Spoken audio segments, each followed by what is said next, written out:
मी पत्रामध्ये आता पाहणार आहोत प्रत्येक जिल्ह्यातली बातमी अतिशय वेगवान स्वरूपात। बातमी 36 जिल्ह्यांची या बुलेटिनमध्ये सुरुवात करूया। मुंबईत शरद पवार गटाची आज आणि उद्या बैठक पार पडणार आहे। पक्षाची पुढील दिशा यशवंतराव चव्हाण सेंटर इथे होणाऱ्या या बैठकीत निश्चित केली जाणार आहे। या बैठकीत पक्षाची पुढील वाटचालीबाबत निर्णय होण्याची शक्यता आहे। तसंच नव्या प्रदेशाध्यक्षाबाबत देखील निर्णय होणार असल्याचं सांगितलं जातंय।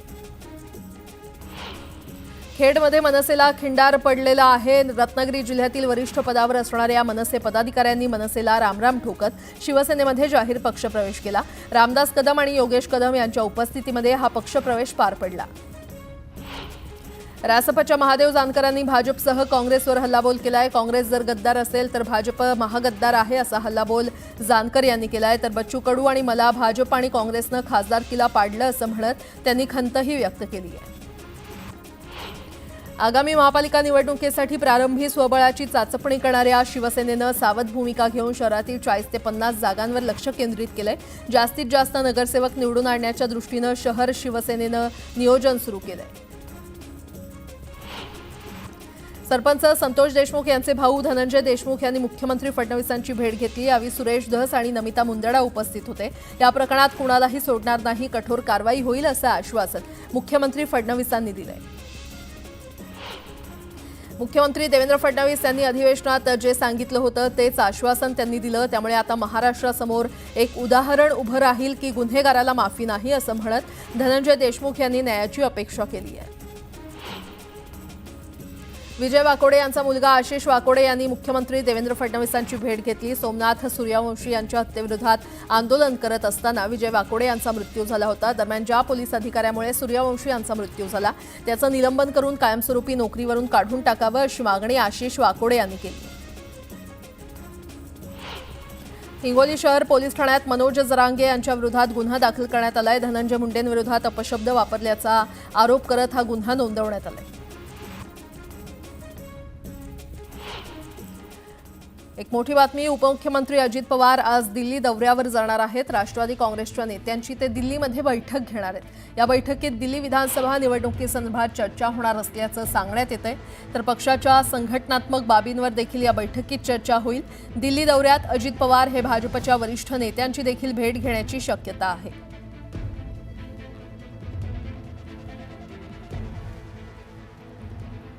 पुन्हा एकदा बातम्या वेगवान स्वरूपात। रब्बी पिकांच्या विमा नोंदणीची अंतिम तारीख 15 जानेवारी 2025 पर्यंत वाढवली आहे। यापूर्वी ही तारीख 31 डिसेंबर 2024 पर्यंत निश्चित करण्यात आली होती। मात्र प्रतिकूल हवामानामुळे आता शेतकऱ्यांना विमा नोंदणीसाठी अधिक वेळ मिळाला आहे। मुख्यमंत्री देवेंद्र फडणवीस यांनी आपल्या पहिल्या सरकारच्या काळात जाहीर केलेल्या छत्रपती शिवाजी महाराज शेतकरी सन्मान योजनेतील तब्बल 7 लाख पात्र शेतकरी गेल्या 8 वर्षांपासून कर्जमाफीच्या लाभापासून वंचित आहेत। त्यामुळे पुन्हा आलेल्या फडणवीसांनी आता तरी न्याय द्यावा अशी मागणी शेतकरी करतायत। मागील वर्षभरात जिल्हा प्रशासनाच्या ताब्यातील वाळूसाठ्याच्या लिलावातून शासकीय तिजोरीत 44 लाखांचा महसूल प्राप्त झालाय। एकट्या भुसावळमध्ये 38,65,700 रुपयांचा महसूल प्राप्त झालाय। आजपासून पुढील 3 दिवस मुंबईत थंडीचा कडाका पडण्याची शक्यता आहे। हवामान विभागानं हा अंदाज वर्तवलाय। मुंबईमध्ये किमान तापमानाचा पारा 2 अंशांनी खाली जाण्याची शक्यता आहे। जळगाव जिल्ह्यामध्ये थंडीचा जोर वाढला असून पारा 8 अंशांखाली आलेला आहे। आगामी 2 दिवस थंडीचा जोर वाढणार असला तरी 11 जानेवारीपासून जळगाव जिल्ह्यामध्ये पावसाचीही शक्यता वर्तवण्यात आली आहे। नागपुरातील गोरेवाडा प्राणी संग्रहालयामध्ये बर्ड फ्लूमुळे 3 वाघ आणि एका बिबट्याचा मृत्यू झाल्यामुळे मुंबई पालिकेचं राणीच्या बागेत वाघ, बिबटे आणि कोल्ह्यांना देण्यात येणारं चिकनचं खाद्य बंद करण्यात आलंय। शिवाय मांसाहारी प्राण्यांच्या निवासाच्या ठिकाणी ड्युटी असणाऱ्या कर्मचाऱ्यांसाठी कडक नियमावली तयार करण्यात आली आहे। नाशिकमध्ये पुन्हा एकदा गोवंश कत्तलीचा प्रकार समोर आलेला आहे। द्वारका परिसरात कत्तल केलेले 4 गोवंश आढळल्यानं मोठी खळबळ माजली आहे। या प्रकरणी माहिती मिळताच पोलिसांनी कारवाई केली आहे। चर्चगेट ते छत्रपती शिवाजी महाराज टर्मिनस दरम्यान असलेल्या फॅशन स्ट्रीटच्या कायापालटासाठी पालिकेनं नवीन आराखडा तयार केलाय। सल्लागाराच्या अहवालाच्या आधारे या प्रकल्पाला अंतिम स्वरूप देण्याचं काम पूर्ण झालंय। फॅशन स्ट्रीटला नवं रूप देण्यासाठी येत्या 15 दिवसात निविदा प्रक्रियाही सुरू करणार असल्याची माहिती अतिरिक्त आयुक्त अश्विनी जोशी यांनी दिली आहे। भारताची सकल देशांतर्गत उत्पादन वाढ 2025 या आर्थिक वर्षात 6.4% राहण्याची शक्यता सांख्यिकी मंत्रालयानं व्यक्त केलेली आहे. ही शक्यता 2024 या आर्थिक वर्षातील 8.2%च्या जीडीपीपेक्षा खूप कमी आहे. तर भारतीय रिझर्व्ह बँकेनं यापूर्वी 2025 मध्ये देशाचा जीडीपी 6.6% राहील असा अंदाज व्यक्त केला होता. उच्च शिक्षण संस्थांमध्ये आता सहाय्यक प्राध्यापक होण्यासाठी विद्यापीठ अनुदान आयोग म्हणजेच यूजीसीची नेट परीक्षा उत्तीर्ण होण्याची गरज नाही. केंद्रीय शिक्षण मंत्री धर्मेंद्र प्रधान यांनी मार्गदर्शक मसुदा जारी केलाय. बोगस डॉक्टर ओळखणं आता आणखी सोपं होणार आहे. त्यामुळे नकळत अशा बोगस डॉक्टरकडून जीवघेणा उपचार करण्यापासून रुग्णांना स्वतःला दूर ठेवता येणार आहे आणि त्यासाठी महाराष्ट्र मेडिकल काउन्सिलनं पुढाकार घेतलाय. यासाठी खास प्रणाली डॉक्टरांसाठी लागू करण्यात येणार आहे. नाशिक पोलिसांनी सिनेस्टाईल कारवाई करत लाखो रुपयांचा गांजा हस्तगत केलाय. स्टॉप अँड सर्च कारवाईमध्ये पोलिसांनी गांजा तस्करांचा पाठलाग करत ही गांजा तस्करांच्या मुसक्या आवळल्यात. जळगावातील विमानतळावर नवीन टर्मिनल इमारत तयार करण्याचे निर्देश मुख्यमंत्री देवेंद्र फडणवीसांनी दिले आहेत. यावेळी जळगाव विमानतळावरील धावपट्टी वाढीसह अन्य उपाययोजनांना तातडीनं हाती घेण्याच्या सूचना केल्या. यावल तालुक्यातील नायगाव इथे सातपुडा माध्यमिक विद्यालयातील शिक्षकाच्या बदलीमुळे विद्यार्थी आक्रमक झाले आहेत. शिक्षकाची बदली जोपर्यंत होत नाही तोपर्यंत वर्गात न जाण्याचा पवित्रा विद्यार्थ्यांनी घेतलाय. महाराष्ट्रातील पहिलं छत्रपती शिवाजी महाराजांचं मंदिर भिवंडी तालुक्यातील मराडेपाडा इथे तयार झालं असून 17 मार्च रोजी मंदिराचं लोकार्पण सोहळा पार पडणार आहे. मंदिराच्या लोकार्पण सोहळ्याप्रसंगी 17 मार्च रोजी प्रभू श्रीरामचंद्र अयोध्या ट्रस्टचे कोषाध्यक्ष स्वामी गोविंद देव गिरी महाराज उपस्थित राहणार आहेत. आता एक मोठी बातमी. मिशन अयोध्या चित्रपटाचे लॉन्च 24 जानेवारी 2025 रोजी एकाच वेळी महाराष्ट्रात होणार आहे.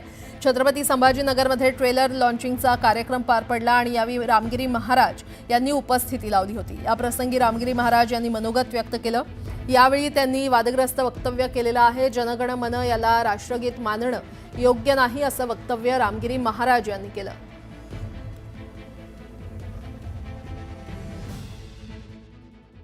राष्ट्रगीत आपण ऐकलं. या राष्ट्रगीताचा इतिहास किती लोकांना माहिती आहे मला माहित नाही, पण आज मी सत्य बोलून आपल्याला सांगतो. कदाचित तुम्हाला माहित नसेल. हे गीत 1911 मध्ये रवींद्रनाथ टागोर यांनी कलकत्त्याला गायलं. 1911 मध्ये देश स्वतंत्र नव्हता. रवींद्रनाथ टागोरांनी कलकत्त्याला गायलं. कोणासमोर गायलंय? जॉर्ज पंचम समोर गायलं. हा जॉर्ज पंचम कोण होता? हा जॉर्ज पंचम ब्रिटिश राजा होता, जो भारतावर अन्याय करीत होता, अत्याचार करीत होता. त्याच्या समोर हे गीत गायलेलं आहे आणि त्याच्या समर्थनार्थ हे गीत गायलेलं आहे. राष्ट्राला संबोधून नाही. पुढे भविष्यामध्ये याचाही संघर्ष करावा लागेल. म्हणून खरं राष्ट्रगीत वंदे मातरम असलं पाहिजे. एक दुर्दैव आहे, आम्हाला अशा प्रकारे चुकीच्या पद्धतीने शालेय शिक्षणामध्ये शिकवलं गेलं. कोणी एका गालात मारली तर दुसरा गाल पुढे करा.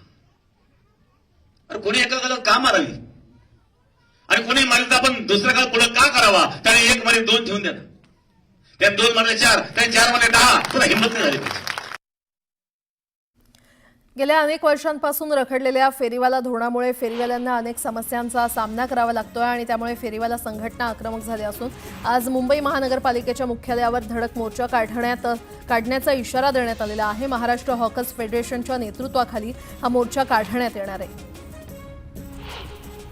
वाढत्या वाहतूक कोंडीच्या कारणावरून गेटवे ऑफ इंडिया येथील प्रस्तावित ट्रान्सपोर्ट मरीना प्रकल्पाला कुलाबा वासियांनी विरोध केलाय. त्या पार्श्वभूमीवर हा प्रकल्प गेटवेऐवजी बेलाट पियर येथील प्रिन्सेस डॉक इथे करावा अशी मागणी भाजपचे माजी नगरसेवक मकरंद नार्वेकर यांनी बंदरे विकास मंत्री नितेश राणे यांच्याकडे केली आहे. नवीन विवाह अथवा न्यायालयीन विवाह केलेल्या जोडप्यानं विवाह नोंदणी करणं आवश्यक आहे. त्यानुसार मुंबईमध्ये गेल्या वर्षभरात 39,000पेक्षा अधिक विवाहांची नोंदणी महापालिकेकडे झाल्याची माहिती पालिका प्रशासनानं दिली आहे. 1 जानेवारी ते 31 डिसेंबर 2024 या कालावधीमध्ये पालिकेकडे 39,128 विवाहितांनी विवाह नोंदणी केली आहे. आरटीओ कार्यालयातर्फे बेस्टच्या बस चालकांसाठी लवकरच एक दिवसीय प्रशिक्षण कार्यशाळा घेतली जाणार आहे. केंद्र सरकारच्या 36व्या राज्य रस्ता सुरक्षा अभियानांतर्गत हा उपक्रम राबवण्यात असल्याचं अधिकाऱ्यांनी सांगितलंय. कुर्ला बस दुर्घटनेनंतर बेस्टच्या कंत्राटी आणि कायमस्वरूपी चालकांसाठी ही कार्यशाळा घेण्यात येते. दक्षिण मध्य मुंबईमध्ये बांधल्या जाणाऱ्या गगनचुंबी इमारती, चेंबूर माहुल परिसरातील रिफायनरी आणि वांद्रे कुर्ला संकुलासह लगत सुरू असलेल्या मेट्रो, बुलेट ट्रेन आणि रस्त्यांच्या कामांमुळे हे तिन्ही परिसर 2024 सालातील वायू प्रदूषणाचे हॉटस्पॉट ठरले.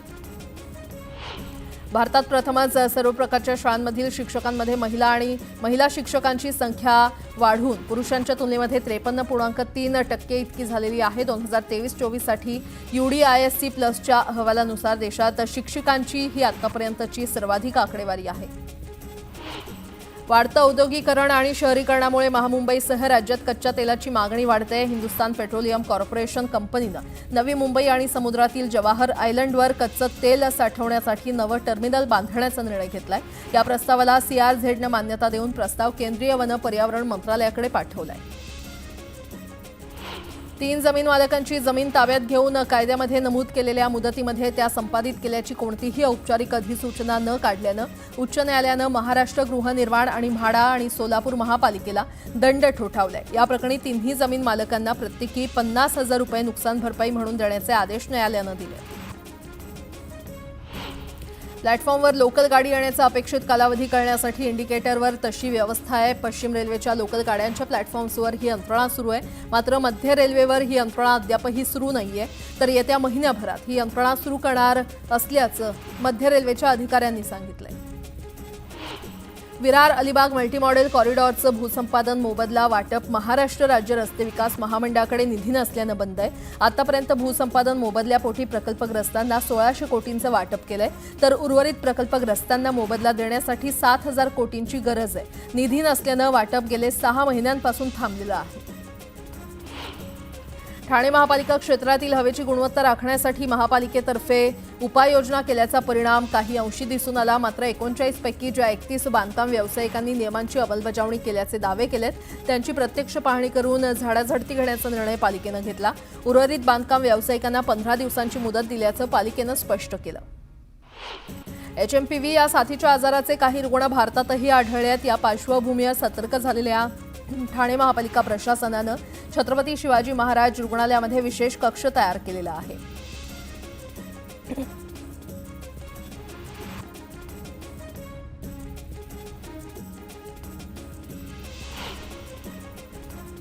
मुंबई विद्यापीठाकडून विविध परीक्षांमध्ये यंदाही मुलींचंच वर्चस्व राहिलं असून या स्पर्धांमध्ये पदक मिळवणाऱ्या 18 विद्यार्थ्यांमध्ये 15 मुलींचा समावेश आहे.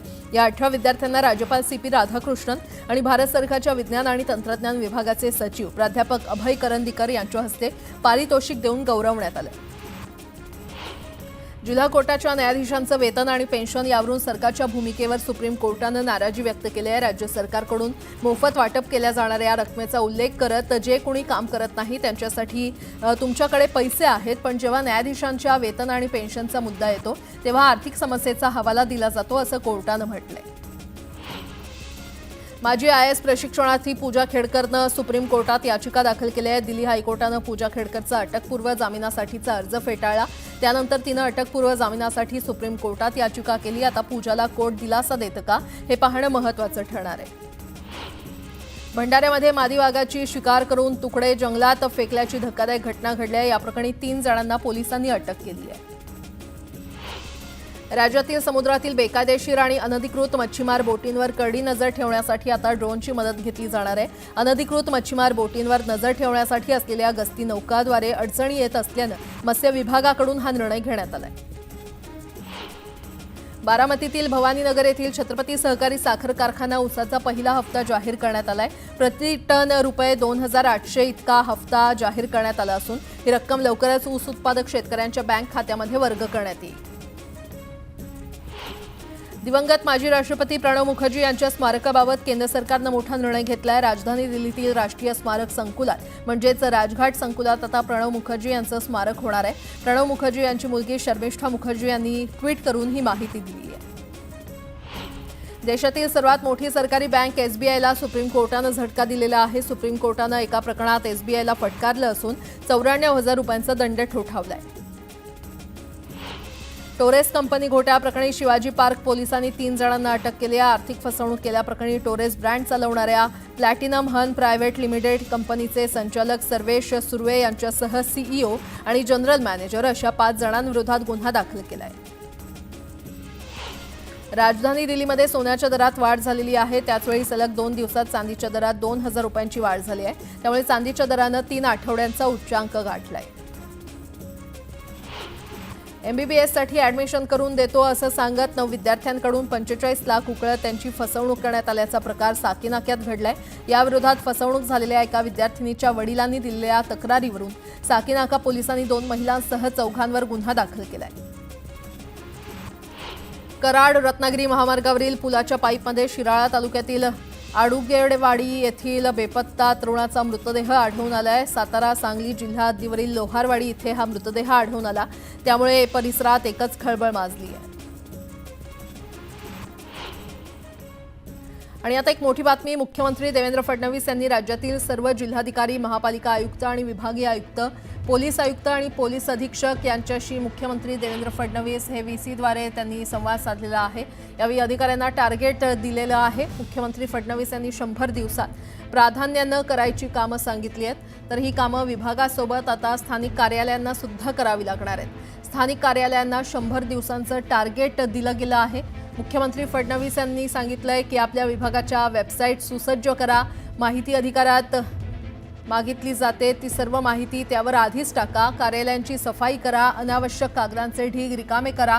पेंडिंग कामांची संख्या 0वर कशी येईल त्याचा प्रयत्न करा.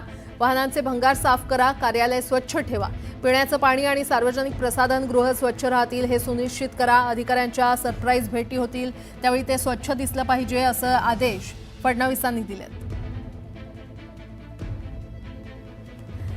तर फडणवीसांनी नेमकं अधिकाऱ्यांना काय टार्गेट दिलंय आपण ते पाहूयात. मुख्यमंत्र्यांनी अधिकाऱ्यांना 100 दिवसांचं टार्गेट दिलंय. त्यामध्ये स्थानिक कार्यालयांना 100 दिवसांचं टार्गेट देण्यात आलेलं आहे. आपल्या विभागाच्या वेबसाईट सुसज्ज करा. माहिती अधिकारात मागितली जाणारी माहिती आधीच टाका असं देखील मुख्यमंत्र्यांनी म्हटलं. अनावश्यक कागदांचे ढीग रिकामे करा. पेंडिंग कामांची संख्या 0वर घेऊन जा असे टार्गेट मुख्यमंत्री देवेंद्र फडणवीसांनी अधिकाऱ्यांना दिलेत.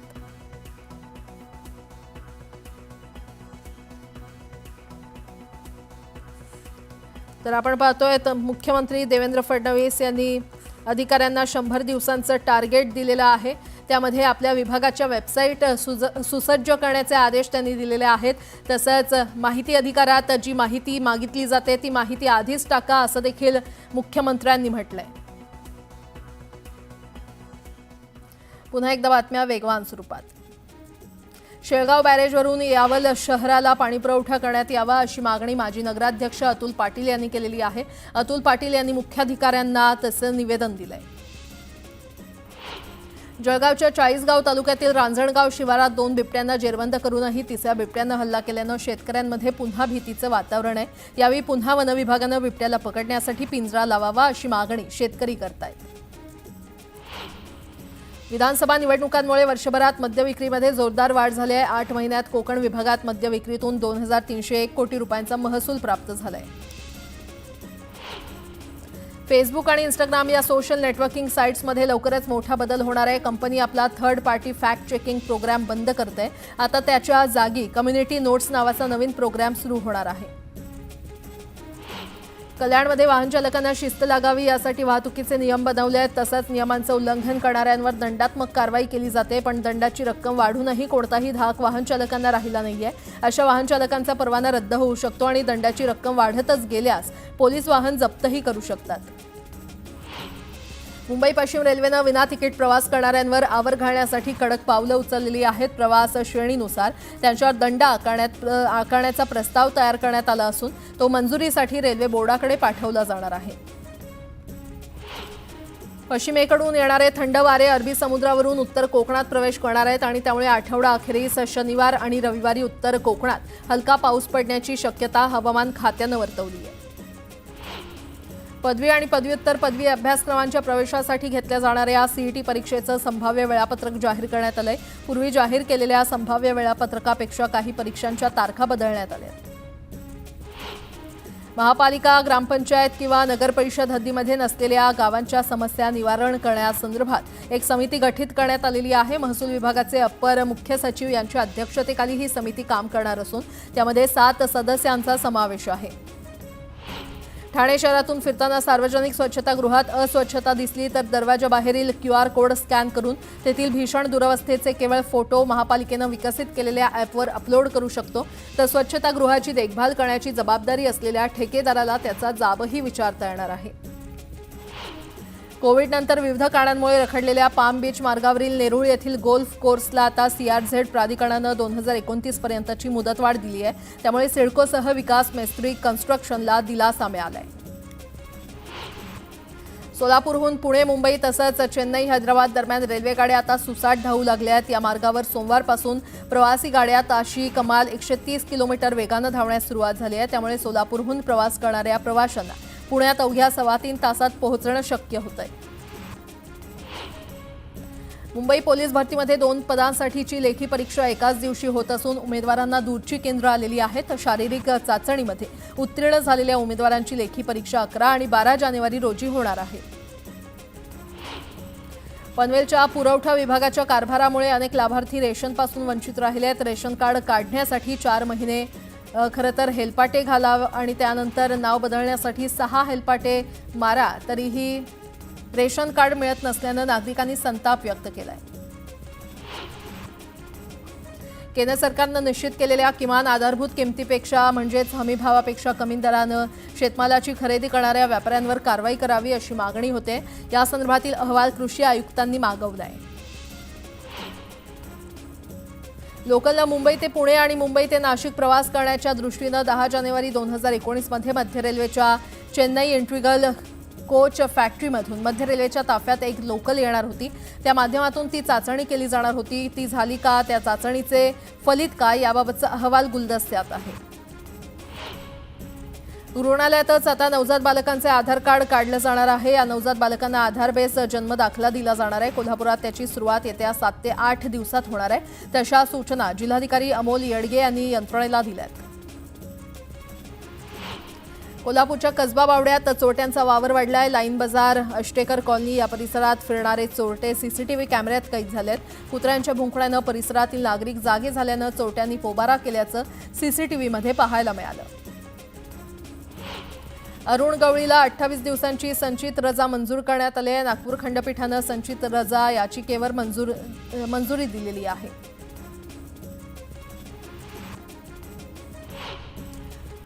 आता एक मोठी बातमी. खंडणी प्रकरणातील आरोपी वाल्मिक कराड यांच्या आवाजाचे नमुने आज तपासले जाणार आहेत. विष्णू चाटे यांच्या मोबाईलवरून कंपनीच्या मॅनेजरला 2 कोटींची खंडणी मागितली होती. विष्णू चाटे याचा मोबाईल आज CID चौकशीसाठी ताब्यात घेणार आहे. तसंच विष्णू चाटे यांच्या घराची झडती देखील घेतली जाऊ शकते. खंडणी आणि सरपंच हत्या या दोन्ही गुन्ह्याचे कनेक्शनही तपासलं जाणार आहे. तर एक मोठी घडामोड आपण पाहतोय. खंडणी प्रकरणातील आरोपी वाल्मिक कराड यांच्या आवाजाचे नमुने आज तपासले जाणार आहेत. सूत्रांकडून ही माहिती मिळते. विष्णू चाटे यांच्या मोबाईलवरून कंपनीच्या मॅनेजरला 2 कोटीची खंडणी मागितली होती. तर विष्णू चाटे यांचा मोबाईल आज CID चौकशीसाठी ताब्यात घेणार आहे. तसंच विष्णू चाटे यांच्या घराची झडती देखील घेतली जाऊ शकते.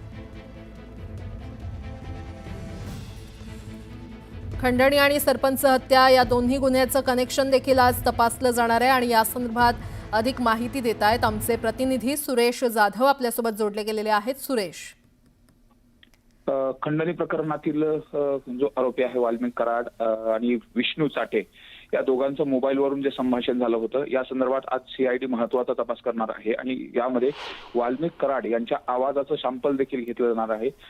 विष्णू चाटे याच्या मोबाईलवरून आवाडा कंपनीच्या मॅनेजरला 2 कोटी रुपयाची खंडणी मागितली होती आणि ती विष्णू चाटे यांच्या मोबाईलवरून वाल्मिक कराड यांनी फोन केलेला होता। त्यामुळे नेमकं या फोनमधलं जे कनेक्शन आहे, जे संभाषण आहे त्यामध्ये वाल्मिक कराड यांचा आवाज मॅच होतो का, या दृष्टिकोनातून आजची ही तपासणी अत्यंत महत्त्वाची राहणार आहे। त्याचबरोबर विष्णू चाटे यांचा मोबाईल देखील आज तपासासाठी सीआयडी हस्तगत करणार आहे। त्याचबरोबर विष्णू चाटे यांच्या घरी जाऊन चौकशी देखील केली जाणार आहे, त्याच्या घराची झडती देखील घेतली जाणार आहे। त्यामुळे खंडणी प्रकरणामधील जे धागेदोरे आहेत ते मिळून त्यातून इंटरलिंकेज हत्या प्रकरण आणि खंडणी प्रकरण हे इंटरलिंकेज आहे का हे देखील तपासलं जाणार आहे। त्यामुळे आजचा दिवस हा सीआयडीच्या तपासासाठी अत्यंत महत्त्वाचा आहे। वाल्मिक कराड यांच्या आवाजाचे नमुने तपासल्यानंतर त्यातून नेमकं निष्पन्न होईल की खंडणी यांनीच मागितली होती का आणि त्यातून पुढचा जो घडलेला प्रकार आहे त्या संदर्भात देखील तपास केला जाणार आहे। मात्र महत्त्वाचं म्हणजे विष्णू चाटे यांना आतापर्यंत फक्त खंडणीच्या प्रकरणामध्ये अटक करण्यात आलेलं आहे, तर त्यांचं हत्येच्या गुन्ह्यामध्ये देखील नाव आहे। हत्येच्या गुन्ह्यामध्ये देखील यानंतर त्यांना अटक केली जाणार का हे देखील पाहणं महत्त्वाचं ठरणार आहे। निश्चितच सुरेश, अपडेट घेत राहू। तुर्तास धन्यवाद या सविस्तर माहितीसाठी। पुढच्या बातम्या पाहूयात। दिल्ली विधानसभा निवडणुकीच्या पार्श्वभूमीवर भाजपकडून कॅम्पेन सॉन्ग जारी करण्यात आलेलं आहे। दिल्लीमध्ये बदल आवश्यक असून आता दिल्लीमध्ये भाजपचं सरकार पाहिजे अशा आशयाचं गीत भाजपनं जारी केलंय। दिल्ली विधानसभा निवडणुकीसाठी एकाच टप्प्यात 5 फेब्रुवारीला मतदान होणार आहे, तर 8 फेब्रुवारीला मतमोजणी पार पडेल। मुख्य निवडणूक आयुक्त राजकुमार यांनी ही घोषणा केली आहे। HMPV व्हायरसच्या पार्श्वभूमीवर जम्मू काश्मीरमध्ये आरोग्य विभाग अलर्ट मोडवर आलंय। या ठिकाणी हॉस्पिटलमध्ये विलगीकरण कक्ष तयार करण्यात आले। दाक्षिणात्य सिनेसृष्टीतील अभिनेता अजित कुमार एका भीषण अपघातातून बचावलाय। दुबईमध्ये कार रेसिंगचा सराव करताना त्याच्या कारचा अपघात झाला। हा अपघात इतका भीषण होता की कारचा चक्काचूर झालाय, तर या अपघातातून अजित कुमार मात्र बचावलेला आहे।